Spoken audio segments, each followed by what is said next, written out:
రజసస్తు ఫలం దుఃఖం. రజోగుణము యొక్క ఫలము దుఃఖమేనని గీతాచార్యుడు స్పష్టం చేశాడు. Gitacharya has clarified that the fruit of Rajoguna is sorrow. ఈ సత్యాన్ని మానవుడు గుర్తించి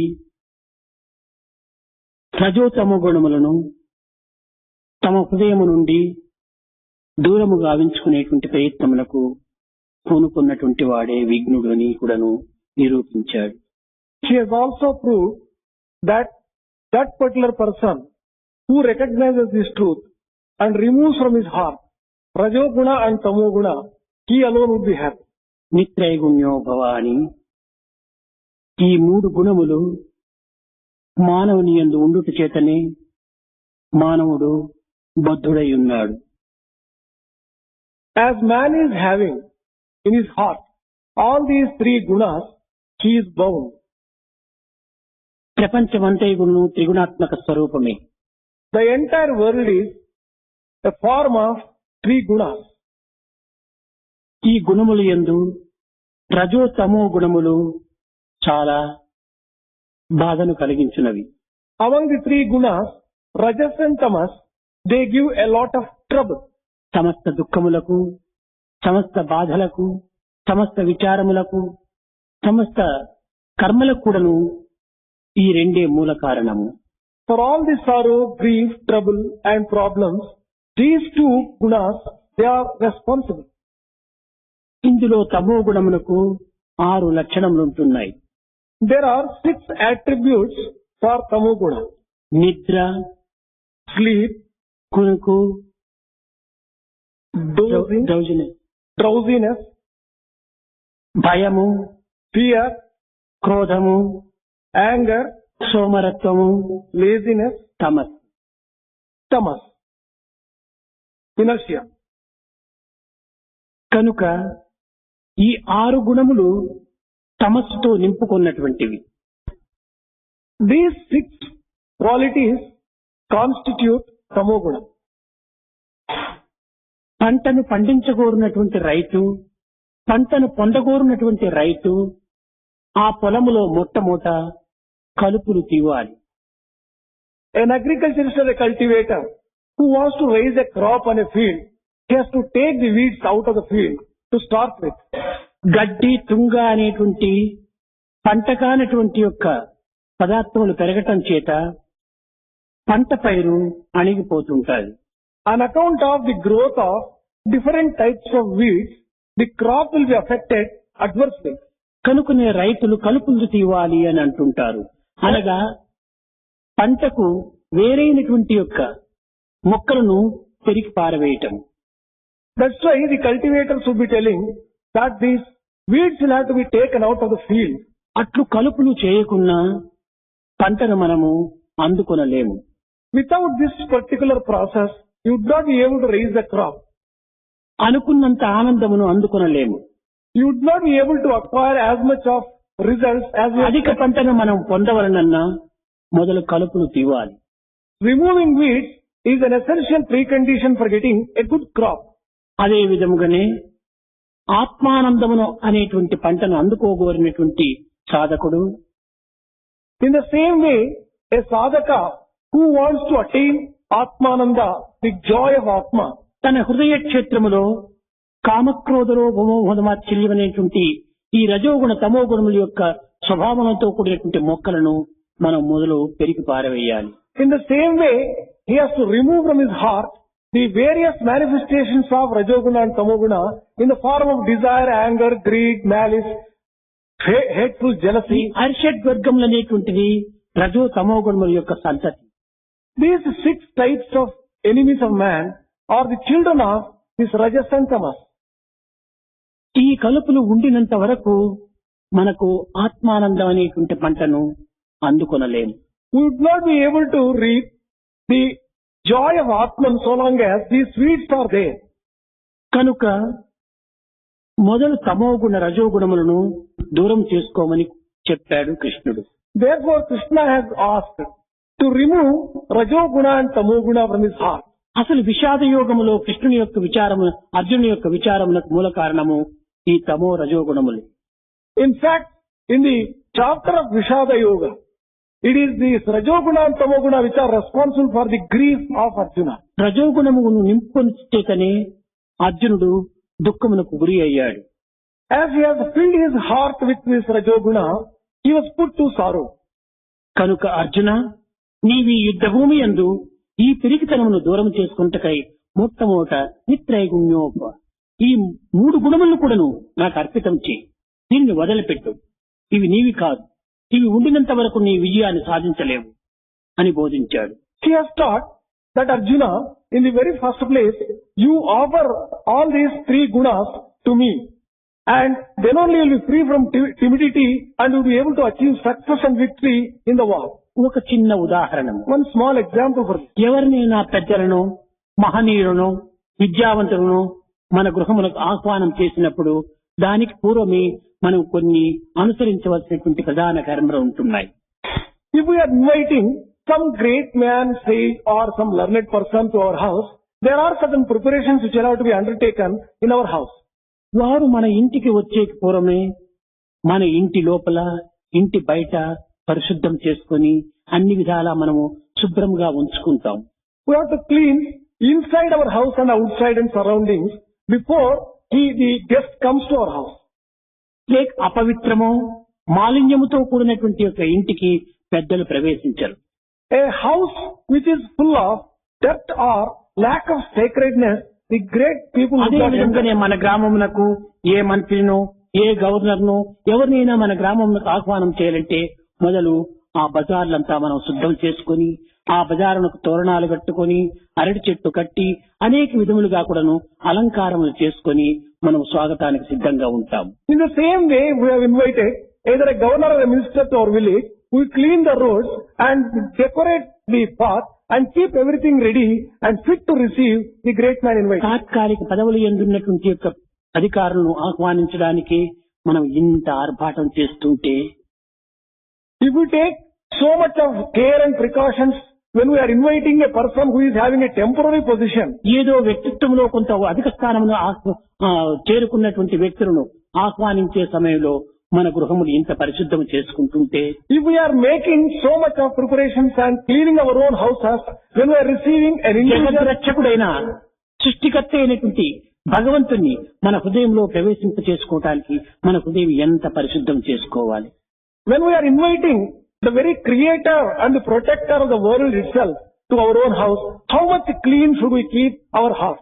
కనుక మనము భగవంతుణ్ణి మన హృదయంలో స్వాగతం చేయాలనుకున్నప్పుడు మన హృదయాన్ని పరిశుద్ధం చేసుకోవాలి. Therefore, when we are welcoming God into our heart, we have to cleanse our heart thoroughly.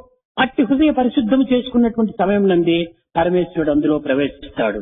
Only when we purify our heart, God would be able to enter into our heart. Arjuna, నీ రథములకు మాత్రమే నన్ను సారథిగా తీసుకుంటున్నావు. నీ జీవితానికి కూడా నన్ను సారథిగా తీసుకోవాలి. Arjuna, you are taking me only as a charioteer of your chariot. Take me as a charioteer of your life. నేను రథమునందు నేను కూర్చునేటువంటి యొక్క సీటు చాలా వెల్వెట్తో చాలా పరిశుద్ధంగా విలువైనటువంటిదిగా ఉంటుండాలి. The seat on which I am seated in the chariot is very clean and well decorated. కానీ నీ హృదయానికి నేను సారథి కాబోతున్నప్పుడు నీ హృదయం లోపల నేను కూర్చునేటువంటి స్థానం ఎంత పరిశుద్ధంగా ఉండాలి, ఎంత విలువైనటువంటిదిగా ఉంటుండాలి యోచించుకోమని చెప్పాడు. You think as to how clean and how grand your heart should be to make a seat for me if I should become a charioteer of your heart.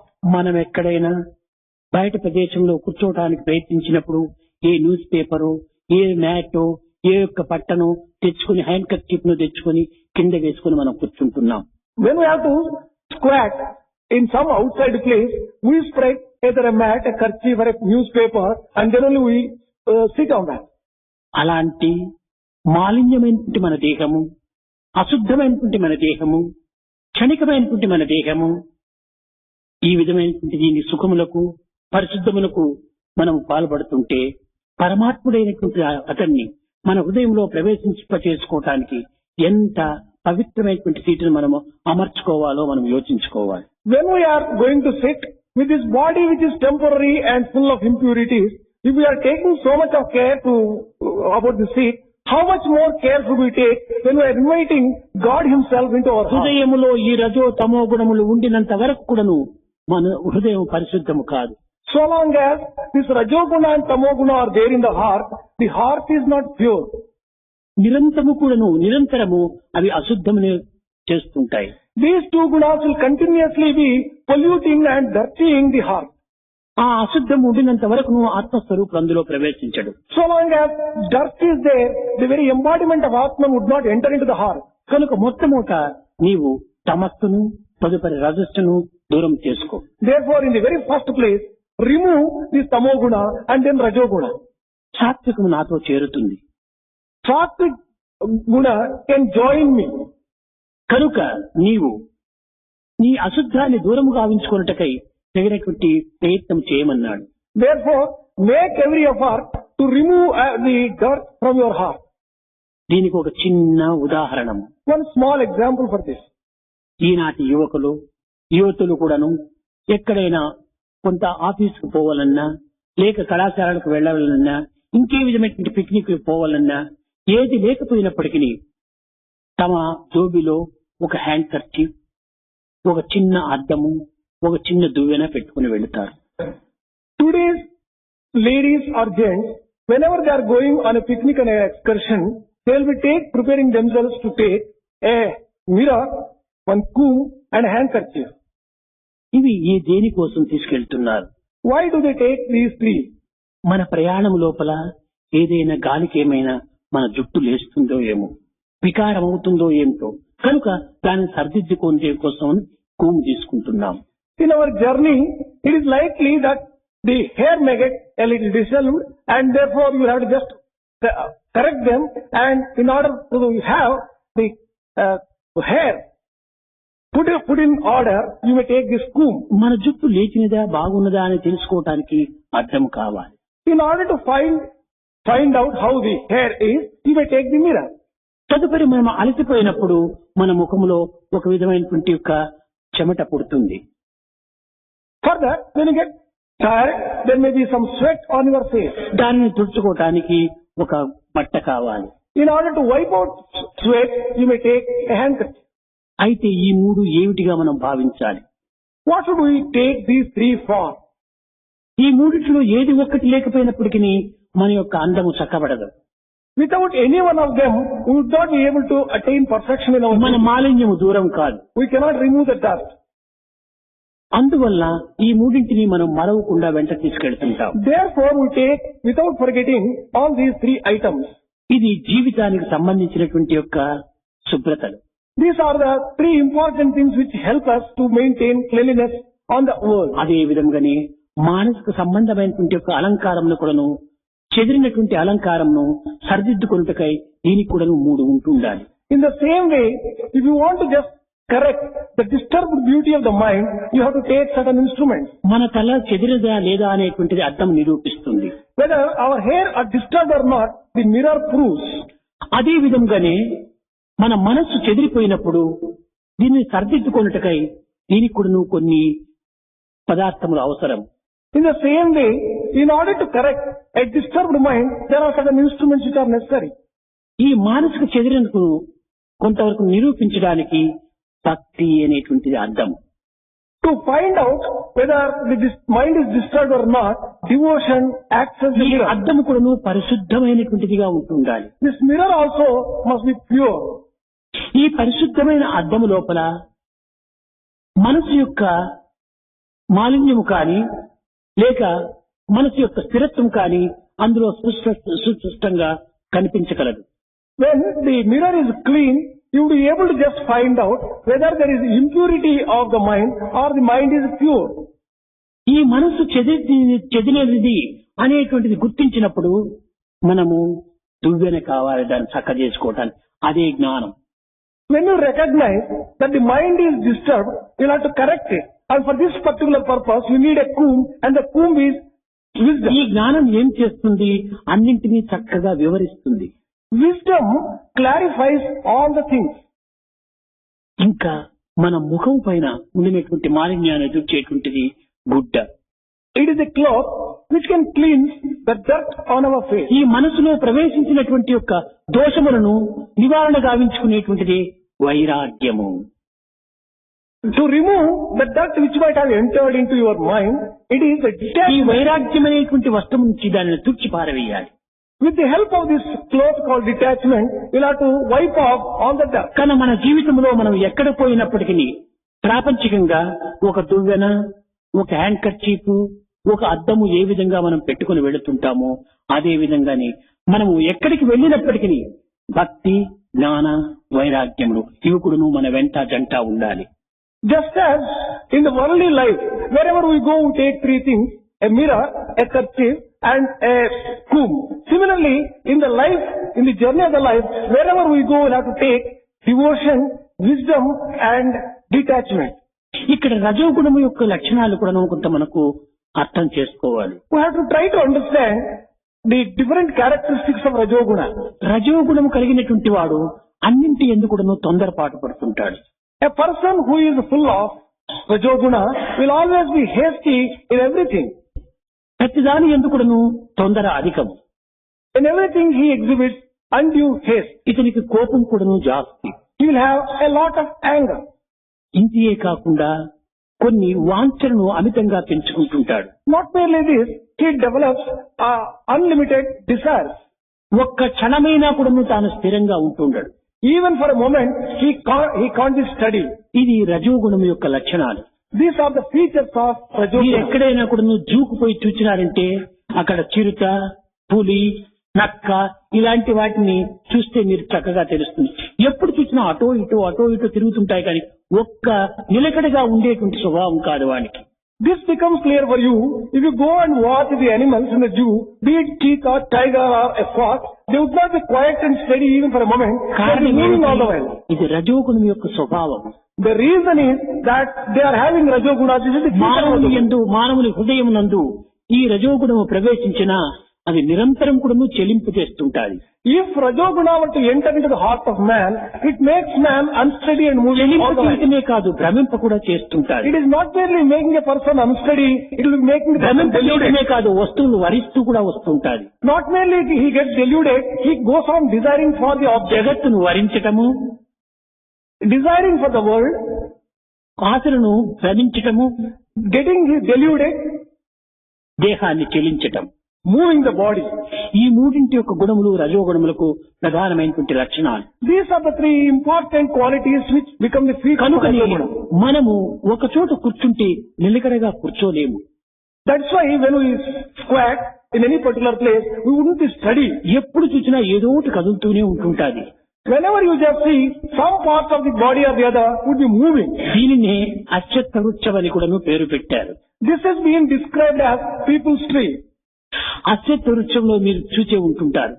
గాలి లేకపోయినా కూడాను ఆకులు ఎప్పుడు ఆడుతూనే ఉంటుంటాయి. Even when there is no breeze or wind, in a people tree, the leaves will be moving all the while. స్థిరత్వము లేనటువంటిది కనుకనే అశ్వత్థము అని చెప్పిన దానికి పేరు వచ్చింది. The very word Ashwatthama has come because there is no steadiness.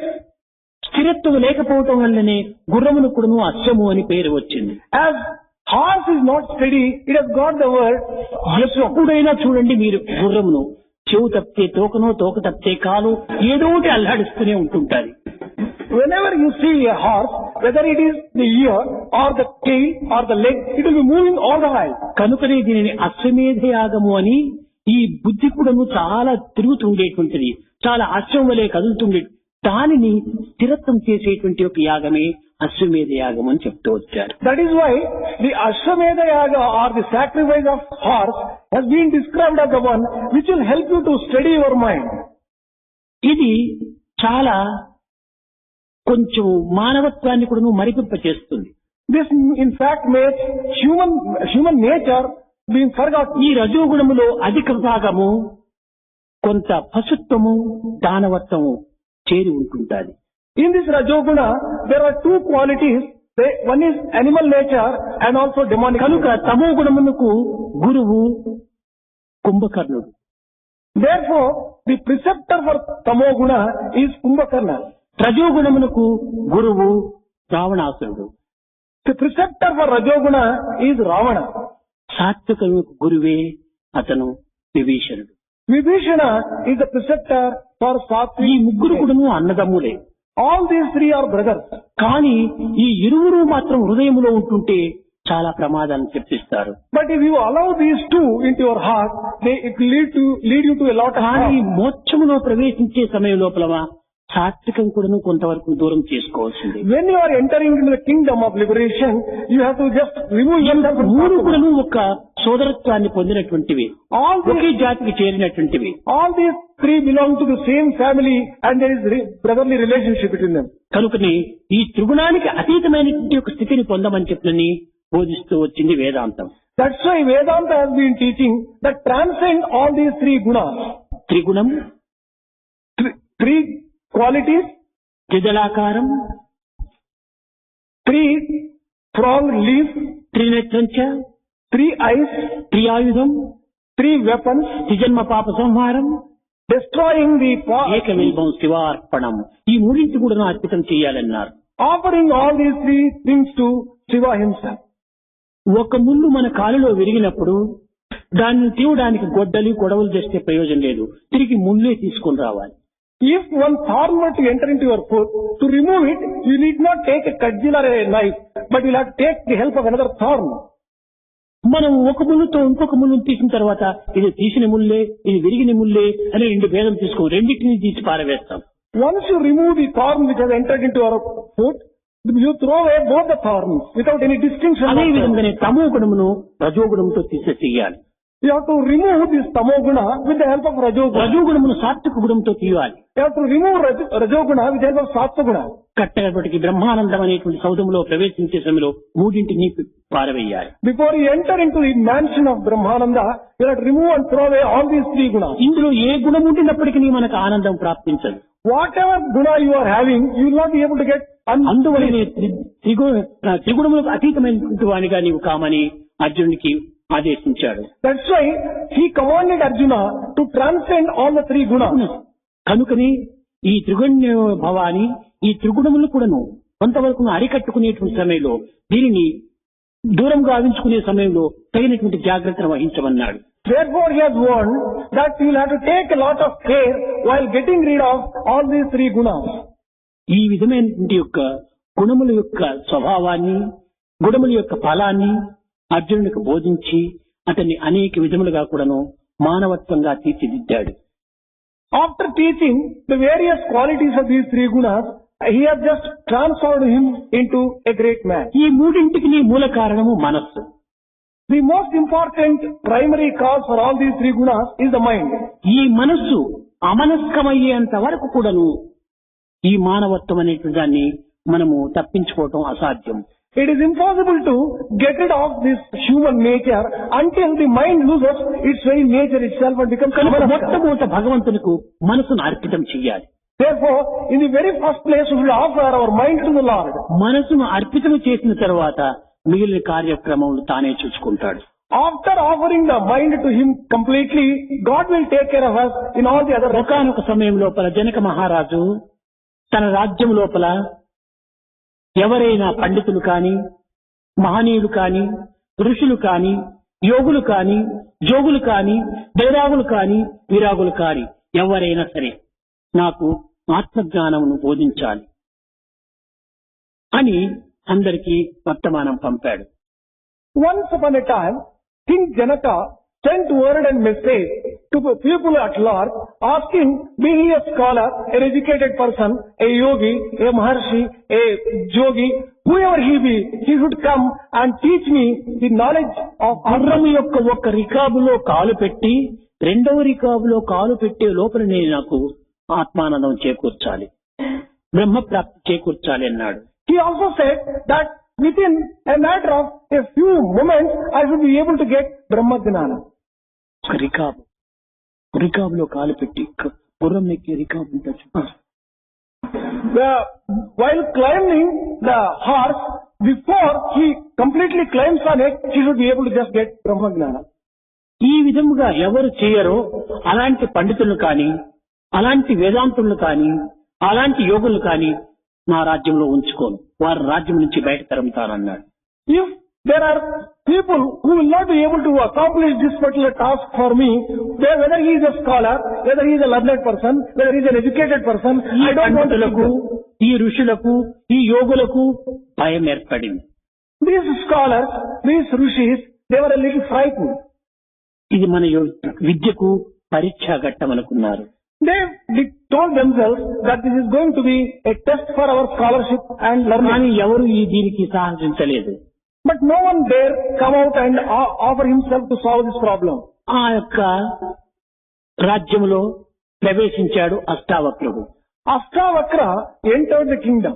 ఈ మిథిలాపురం దాటుకుని ప్రయాణం చేస్తున్న సమయం లోపల ఊరి బయట ప్రతి పండితుడు, ప్రతి యోగికుడును చాలా విచారంతో కూర్చున్నారు.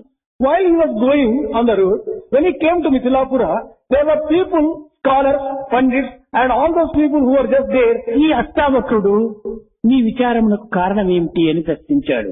They were looking worried and grief-ridden. Ashtavakra asked them, what is the cause for your worry and grief? వారు జరిగిన విషయం చెప్పారు.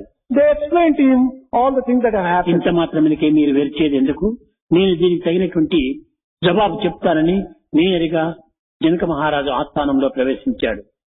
He told them, why should you get frightened for such a small thing?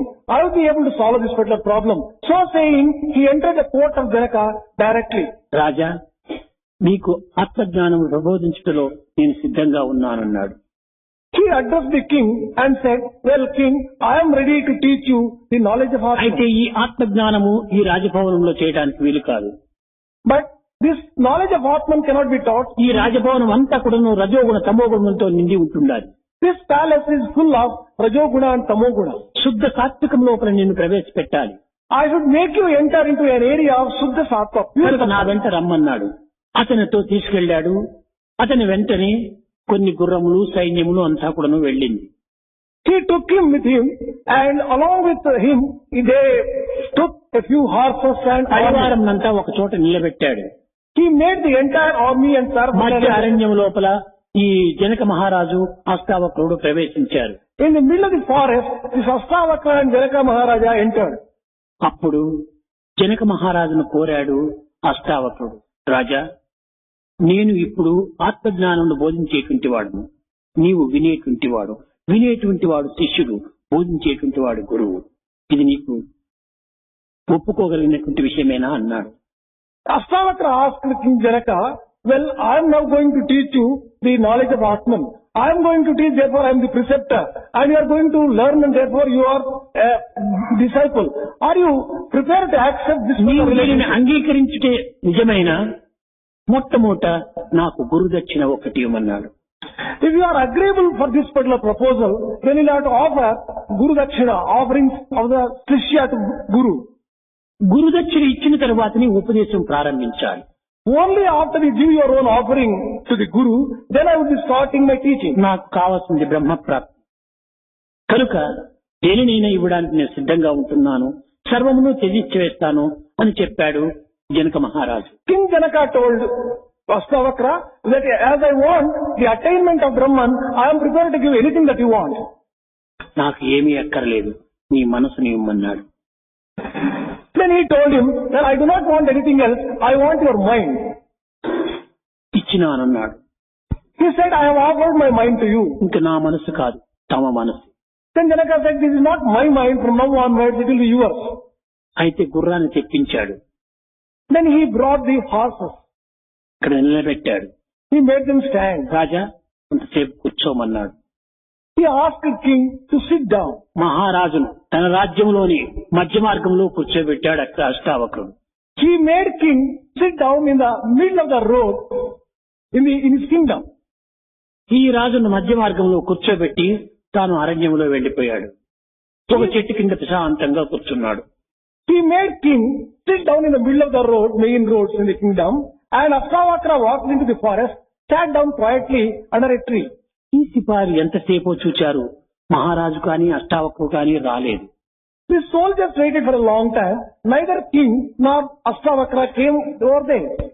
వీరు ఏమైపోయినారో ఏమో చూడాలని చెప్పని మెత్తగా ఒక్కొక్కరు బయలుదేరి వచ్చారు. They wanted to find out what has happened to them. So one by one they proceeded towards them. చూచేటప్పటికి గుర్రము నిలిచి ఉంది, మహారాజు రోడ్లో కూర్చున్నాడు, కన్నులు మూసుకున్నాడు, ఏమి కదలటం లేదు, మెదలటం లేదు. When they went and saw, they found king was being seated in the middle of the road. There was a horse. King had closed his eyes. He was not moving hither thither. అష్టావక్రుడు అసలే లేడు. There was no Astavakra at all there. అయ్యో, ఈ అష్టావక్రుడు మహారాజులకు ఏమో యంత్రమో తంత్రమో మంత్రమో ఏమి వేశాడో, మా రాజు స్తంభించిపోయినాడని చాలా దిగులు పడ్డారు. They were rather afraid. This Astavakra might have exercised some magic over him, and they must have made the king lose his consciousness. ప్రధానమంత్రి దగ్గరికి వెళ్ళాడు. They went to the prime minister. మహారాజా మహారాజా మహారాజా అని ఎంతో పిలిచాడు, ఏమి జవాబు లేదు. The prime minister addressed the king, "Oh king, oh king." కన్ను తెరవలేదు, He did not open his eyes. నోరు తెరవలేదు, He did not open the mouth. ఏమాత్రము కదలలేదు. He did not move at all. చూచాడు, మరింత భయపడిపోయాడు. The prime minister, మహారాజుకు కాలకాలానికి ఏదో కొంచెం మధ్య మధ్య పానీయం సమర్పయామి, ఏదో తిండి వేయాల్సినటువంటిది కదా, మా మహారాజుకు ఇంత సమయం అయినప్పటికీ ఈ కించిత్ ఆహారం కూడాను అందించలేకపోతున్నామని చాలా బాధపడ్డారు. all those people, including the prime minister, were very much afraid that they were not able to just give any food or drink to the king, which is usually taken by the king, and they were getting frightened. తెల్లవారి పోయినటువంటి వారు ఇంక సాయం సమయం అయిపోతా ఉంది. సాయంకాల సమయం వచ్చింది. Morning they went, it became almost evening by the time that they went and just requested. ఇంక విధి లేకుండా మంత్రి రథాన్ని పంపించాడు అంతఃపురానికి. Left with no alternative, he sent back the రాణులు chariot. కూడా వచ్చారు. The queen, వారేమన్నా పిలిస్తే పలుకుతాడో ఏమో అని ఈ మహారాజుకు భ్రమ. మంత్రి this prime minister sent the chariot, brought the queen, thinking that if the queen were to call the king, he might respond. ఈ మహారాణి వచ్చింది. రాజా రాజా రాజా, రాజా లేదు, రైతు లేదు, ఏమి జవాబు లేదు. The queen came and addressed the king. King did not reply. There was no reply at all from king. ఈ లోపల ఈ అష్టావక్రుడు ఎక్కడ వెళ్ళాడని సైన్యాన్నంతా అరణ్యమంతా శోధించుతూ వచ్చారు. Meanwhile, the soldiers went searching for Astavakra in the entire forest. ఒక చెట్టు కింద ప్రశాంతంగా కూర్చున్నాడు అష్టావక్రుడు. Under a tree, Astavakra was being seated peacefully and in absolute. ఇతన్ని పట్టి తెచ్చారు, మా మహారాజు గతి ఏ విధంగా ఉంటుందో చూడమని. They caught hold of him, brought him, and just showed. అష్టావక్రుడు చిరునవ్వులు నాడుతూ మహారాజుకి ఏం క్షేమంగానే ఉంటున్నాడు అన్నాడు. Astavakra said, "The king is safe and okay." నీవే వచ్చి చూడమని పిలుచుకుని వచ్చారు. They brought him and told that you can have a look for yourself. ఇంతవరకు మంత్రులు, రాణులు, ఇంకా సమీపంలో అయినటువంటి వారందరూ కూడాను పలుకరించినప్పటికీ ఒక్క పలుకైనా పలకలేదు, కన్నైనా తెరవలేదు. Until that time, whether the prime minister or the ministers or the queens or other people requested him, he did not open the mouth, he did not open the eyes. కానీ అష్టావక్రుడు వచ్చి రాజా అని పిలిచాడు.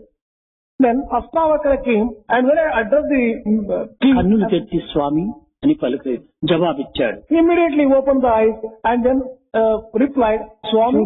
మహారాణులు వచ్చారు, మంత్రులు వచ్చారు, సిపాయిలు వచ్చారు, పరివారం అంతా వచ్చినారు, వారితో నీవెందుకు ఇంతకాలం మాట్లాడలేదు అని ప్రశ్నించాడు.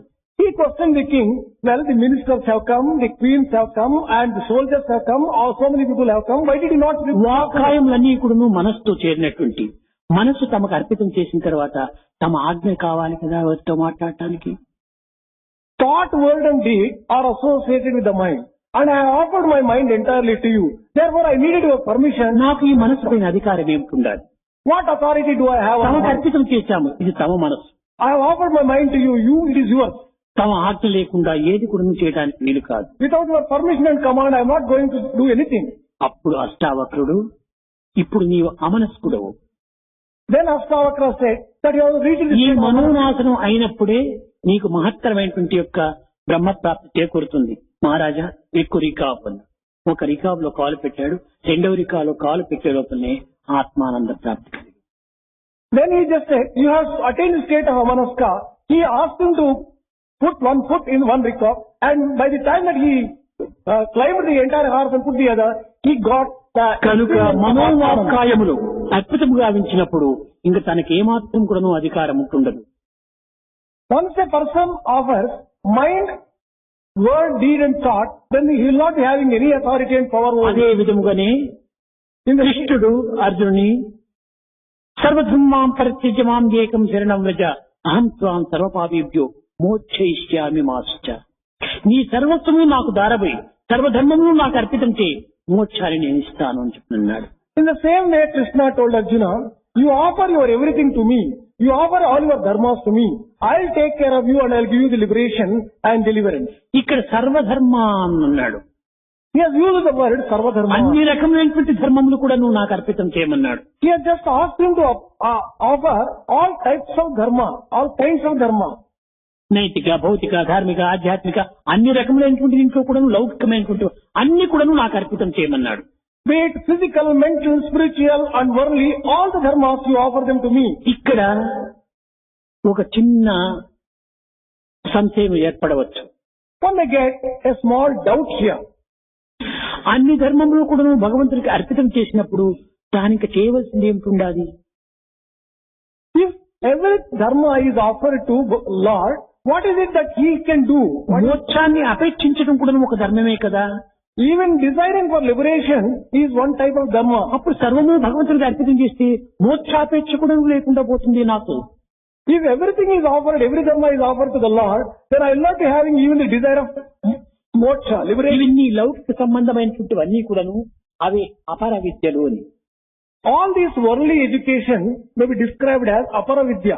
కనుక ఈ ధర్మార్థకామములను బోధించేటువంటివన్నీ కూడాను అపర విద్యలే. All those learnings and education which teach dharma, artha and ఈ kama, మూడింటిని దాటినప్పుడే ఈ మోక్షము అనేటువంటి యొక్క జ్ఞానతత్వం కుదురుతుంది. only when you transcend these three, you will be able to understand. ఇదే పర విద్య. This is paravidya. అందువల్లనే పెండిండ్ల సమయంలో కూడాను ధర్మేచ అర్థేచ కామేచ నాతిచరామి అంటారు, కానీ మోక్షం అనేటువంటి పదం అక్కడ తీసుకుని రారు. That's why while celebrating the marriage, they mentioned that these people will be together through dharma, artha and kama. ఈ పురుషార్థముల లోపల ధర్మార్థ కామములు మాత్రమే ఈ అపర విద్యలకు సంబంధించినటువంటివి. In the four purusharthas, dharma, artha and kama, they relate to apara మోక్షము vidya. అనేటువంటిది పర విద్యకు చేరినటువంటి. Moksha, liberation, it belongs to paravidya. ఇవి అన్నీ చేరి కూడాను దానితో ఒక్కదాని కూడాను సాటి రావు. All these three put together are not equal to that. దీనికి ఒక చిన్న లౌకికమైనటువంటి ఉదాహరణము. A worldly example for this. 1 రూపాయికి 100 నయా పైసాలు. 100 paise are equal to 1 rupee. 100 రూపాయలకు 10,000 నయా పైసాలు. For 100 rupees, 10,000 naya paise. ఈ 10,000 నయా పైసాలు మనం కట్టుకోవాలంటే పెద్ద మూట అవుతుంది. If you should carry this 10,000 naya paise, it will become a very big. దీన్ని దాచిపెట్టుకోవటం చాలా కష్టము. It is very difficult to hide. మోయటం అంతకంటే కష్టం. Carrying it is equally difficult, more difficult. కనుక నీవు ఈ 10,000 నయా పైసాలను మూట కట్టుకొని దాచిపెట్టుకోవటం అసాధ్యం. If you want to have a heap of these 10,000 paise bundled in one small cloth, it will be rather difficult to కనుక hide. అర్జున, నీకు 100 రూపాయల నోటు నేను ఇస్తాను, లైట్ గా ఉంటుంది, దాచిపెట్టుకోవచ్చును, ఆ 10,000 నయా పైసెస్ నాకు ఇచ్చేసి. Therefore, it is telling Arjuna, it is like telling Arjuna, Arjuna, I am giving you a 100 rupee note, you give me those changes of 10,000 paise to me. ఈ 10,000 నయా పైసెస్ 100 రూపాయలు రెండు ఒకటే. This 100 rupee note and this 10,000 naya paise. ఈ ధర్మము ఆ ధర్మము ఆ ధర్మము ఆ ధర్మం అనేటువంటి దీంతో అధర్మాల్లో పడేటువంటి ఈ చిన్న చిన్నవంతా నీవు ఎంత భారం అవుతుంది. దీన్ని నడుచుకోవటం కష్టము, దీన్ని సాధించడం మరింత కష్టము. అందువల్లనే సర్వధర్మాం పరిత్యజ్య సర్వస్వము నాకు అర్పితం చేసే నీకు మోక్షం అనేటువంటి 100 రూపీస్ నోట్ ని ఇస్తానన్నాడు. It will be rather difficult to attend to different types of dharma, small and little, and they become sometimes even adharma. Therefore, you offer all these 10,000 dharmas to me and offer them to me, I will give you. కనుక నీ అభిష్టములు, నీ వాంఛలు, నీ సంకల్పములు సర్వస్వము భగవంతునికి అర్పితం చేయి, కావలసింది మోక్షం తాను అనుగ్రహిస్తాడు. Therefore, all your thoughts, all your desires, all your wants, ఈ చిన్న చిన్న వాంఛలన్నీ కూడా నయా పైసాలతో సమానము. all the small desires will be compared to naya paise. ఈ 10,000 నయా పైసాలు 10,000 విచారము చేర్చే గాని ఒక్క 100 రూపాయల నోటుకు సమానం కాదు. This 10,000 paise, unless they are put together, it is not equal to 100 కనుక నీ rupees. తుచ్చమైనటువంటి వాంఛలన్నీ కూడాను నా అనుగ్రహానికి ఏమాత్రం కూడాను సాటి రావు అన్నాడు. All these small desires can never be equal to the grace that I can shower on you. కనుక జనక మహారాజు కూడాను సర్వస్వములకు ఆధారమైనటువంటి మనస్సును ఈ అష్టావక్రునికి అర్పితం చేయటం వల్లనే అతనికి మోక్షము లభించింది. Even Janaka was able to get liberation after he has offered all the entire mind and all the three types of activities to ఏతావాత దీని యొక్క అంతరార్థం ఏమైనా అమనస్కుడు కావాలి. the sum and substance of all this is that one should become amanaska. మనస్సు ఉండినప్పుడే ద్వంద్వములు. Only when you are having mind, there is duality. శీతోష్టములు, రాత్రింపగలు, చీకటి వెలుతురు, సుఖము దుఃఖము ఇలాంటి ద్వంద్వములు చేరుతుంటాయి. Cold and heat, day and night, sorrow and joy, all these things will come. Heat and cold, these pairs of opposites will come when you are having mind. కనుకనే మనము ఈ రెండింటికి సమత్వంగా గావించుకోవాలన్నా, సమత్వమును అనుభవించవాలంటే ఈ మనస్సును అర్పితం గావించాలి. If you want to treat all these things equally, you have to offer your mind. కనుకనే వేదాంతమునందు మనయేవ మనుష్యానాం కారణం బంధమోక్షం, ఈ మోక్షమునకు బంధమునకు మూల కారణం మనస్సేనని చెప్పారు. That's why in Vedanta, in philosophy, it has been just said that it is the mind which is responsible for liberation. ఈ మనస్సు అంటూ ఉండినంత వరకు నువ్వు ఈ రజో తమో గుణములు తన వదలవు. So long as you are having mind, this rajoguna and tamoguna will not leave ఈ you. రజో తమో గుణము ఉండినంత వరకు నువ్వు దేహం ఒక స్థిరత్వానికి రాదు. So long as you are having rajoguna and tamoguna, there will be no steadiness of the body. కనుకనే ఇది ఈ మనస్సు దేని వల్ల కదులుతూ ఉండాలి. What is the reason as to why this mind is moving and unsteady? కాయము యొక్క వాంఛల వల్ల కదులుతూ ఉండాలి. On account of the desires of the body, the mind దీనికి moves. ఒక చిన్న ఉదాహరణ. One small example for ఒక పాత్రలో నీరు పోసాము. you have poured a little water into a vessel. పాత్ర కదిలినప్పుడు ఈ నీరు కూడా కదిలిపోతుంది. When the vessel is moved, the water moves. పాత్ర స్టడీగా ఉంటుంటే నీరు కూడాను స్థిరంగా ఉంటాయి. If the vessel is steady, the water also will స్థిరంగా steady. ఉండినటువంటి జలంలో మన ప్రతిబింబము స్థిరంగా కనిపిస్తుంది. In steady water, you will be able to get your own image. కదిలేటువంటి జలం లోపల ప్రతిబింబం కూడాను కదులుతూ ఉంటుంది. In a moving water, the image will be moving. కనుకొని ధ్యాననిష్ఠుడు కావాలన్నప్పుడు ఈ ధ్యానం అంటే శరీరమును కదల మెదలకుండా దానిని ఒక స్తంభింప చేసుకోవాలి. Therefore, if you want to enter into state of meditation, keep your body steady. దేహం ఒక పాత్ర వంటిది. Body is like vessel. Mind అందులో ఉన్నటువంటి జలం వంటిది. Mind may be compared to water inside. ఈ పాత్ర అనేటువంటి యొక్క దేహం కదిలినప్పుడు జలం కూడా కదులుతుంది. If the body moves, it is like movement of the vessel. The mind inside. కనుకనే that also moves. యువకులైనటువంటి వారందరూ కూడాను మనస్సును కదిలించకుండా చేసుకోవాలంటే మొట్టమొదటి దేహాన్ని స్టడీలో పెట్టుకోవాలి. Therefore, youth, if you want to just control your mind and make it steady, keep your body steady. మనం దేహాన్ని ఇంతగా కదిలిస్తుంటే ఇంకా మనసు ఇంకెంతగా కదులుతుంది. If you can move your body so much, how much ఒక more బావిలో మన చిన్న రాయిని మనం వేసిందంటే అక్కడ అలలు ప్రారంభం అయిపోతాయి. if you throw a stone into a well, ripples will start. ఈ యొక్క అలలు ఎంతవరకు పోతాయి? బావి ఎంత ఉందో అంతవరకు పోతాయి. మనకు కనిపించినా కనిపించకపోయినప్పటికీ ఈ అలలు బావి అంతా వ్యాపించిపోతాయి. These ripples and these waves which result on account of throwing of the stone, they spread to the very end of the well. అదే విధంగానే మన మానవ సరోవరంలో థాట్ అనేటువంటి ఒక్క రాయి వేసేటప్పటికి అదంతా అలలుగా బయలుదేరి కాళ్లల్లో, చేతుల్లో, కన్నుల్లో, చెవుల్లో సర్వత్రా దేహమంతా వ్యాపించిపోతుంది. In the same way, once you put a thought into the mind, in the well of the mind, it spreads to the entire body and all the కనుక అది ఎలాంటి తలంతో అలాంటి క్రియల్లో ప్రవేశిస్తాయి ఈ అంగాలంతా. కూర్చునే సమయంలో ఏదో ముసలి వారు కూర్చున్నట్టుగా ఇట్లా వంగి కూర్చోవటం మంచిది కాదు. When you are sitting, your posture should not be like that of an old man bent. రెడీగా కూర్చోవాలి. You should be steady and straight. అట్ట కదా అని మరి ఇట్లా కూర్చోకూడదు.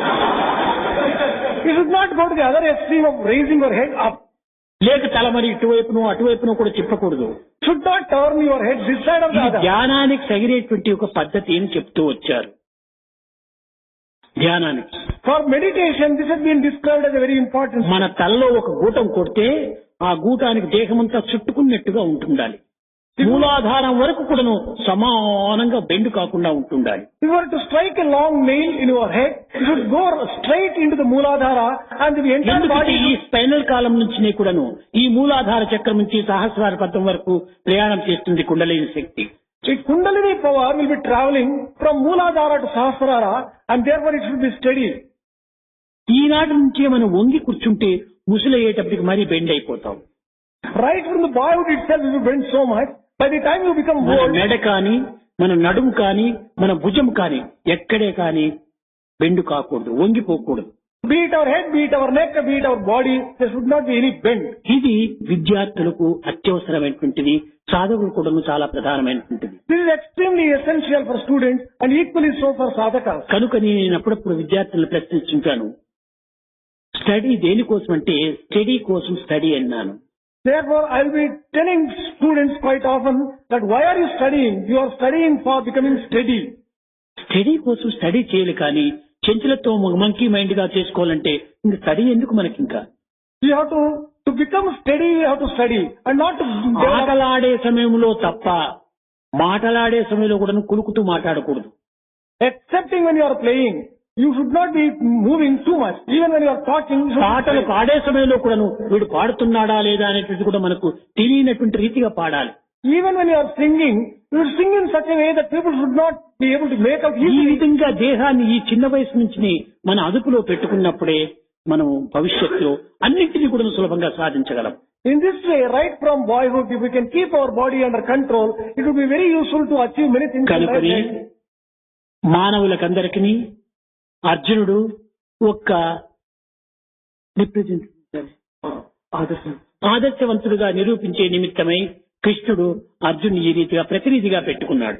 That is why Krishna has kept Arjuna as an ideal representative to prove to the humanity as an example and a model. కనుకనే నిమిత్త మాత్రం భవశేష సాచి, అర్జున నిన్ను నిమిత్తంగా తీసుకుని జగత్తునకంతా కూడాను ఈ సత్యాన్ని అందిస్తున్నానని చెప్పాడు. Therefore Krishna said, Arjuna, I am taking only as an instrument in order to కనుక give an అర్జునుడు మొట్టమొదట సరైనటువంటి ఆదర్శవంతుడిగా తయారు కావాలి. Therefore, in the very first place, Arjuna must become an ideal ఈ person. సమస్త చంచలత్వమునకు రజో తమో గుణములే ప్రధానమైనటువంటివి. For all this wavering mentality, it is Rajoguna and ఈ Tamoguna. that are రెండింటినీ responsible. క్రమక్రమేణా దూరం చేసుకోవడానికి ప్రయత్నం చేయాలి. He asked him to gradually remove and get rid of these two things. ఇక్కడ 2వ అధ్యాయం లోపల సాంఖ్యయోగం నందు ఈ గుణముల గురించి అనేక విధములుగా చెప్పి తనకు సార్థకం అయ్యేటువంటివి నిరర్థకమైనటువంటివి ఏమిటేమిటో అనేటువంటి చక్కగా నిరూపించి చెప్పాడు కృష్ణుడు. In the second chapter of Sankhya Yoga, Krishna has explained in a number of ways things which are useful to Arjuna and which are not going to be so useful to Arjuna.